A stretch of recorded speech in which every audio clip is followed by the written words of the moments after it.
சிறுகீரை பொரியல் எண்ணெயை காய வச்சு சீரகத்தை போட்டாச்சு.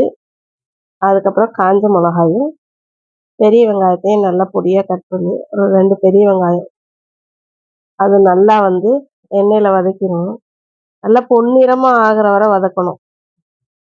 ஏன்னா கீரைக்கு கீரை இப்போ போட்ட உடனே வெங்காயம் வேகாது. நம்ம இதை குக்கரில் ஒன்றும் வைக்கல, அதனால அதுக்கடுத்து கீரையை போட்டு வதக்கிடுவோம். இந்த கீரை பார்க்க நிறையா இருக்கிற மாதிரி இருக்கும், ஆனால் எப்போதுமே அப்படியே வதக்கணுன்னா அப்படியே இவ்வளோண்டா கொஞ்சமாக சுருங்கிடும். இதை நல்லா வதக்கி விடுங்க.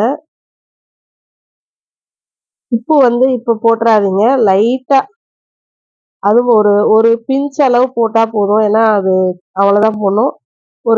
ஒரு 2-3 ஸ்பூன் அளவு தண்ணி மட்டும் ஊற்றிடுங்க. அது நல்லா வேகட்டும். கீரை வேகிறதுக்கு தான் அந்த தண்ணி ஊற்றுறது. ஏன்னா நம்ம ஏற்கனவே அலசி கிளசி வடித்து தான் வச்சுருந்தோம். இப்போ பாருங்கள், கீரை நல்லா வெந்துருச்சு பாருங்கள். அதாவது மீடியம்லேயும் வைக்காமல் கொஞ்சம் சிம்லேயும் வைக்காமல் ஓரளவுக்கு கொஞ்சம் பெருசாக வச்சு வதக்கணும். அப்போ தான் அந்த கீரை நல்லா நின்று வேகும். ரொம்ப நேரம் ஆகாது கீரை, சும்மா ஒரு 2 நிமிஷம் 3 நிமிஷம் அவ்வளோதான். கீரை நல்லா வெந்துடும். இப்போ பாருங்கள், கீரை நல்லா வெந்துருச்சு. இப்போ என்ன பண்ணிடலாம், அவ்வளோதான், மூடி போட்டு அடுப்பை ஆஃப் பண்ணிடும். அவ்வளோதான், முடிஞ்சிச்சு. சிறுகீரை பொரியல் ரெடி ஆயிடுச்சு.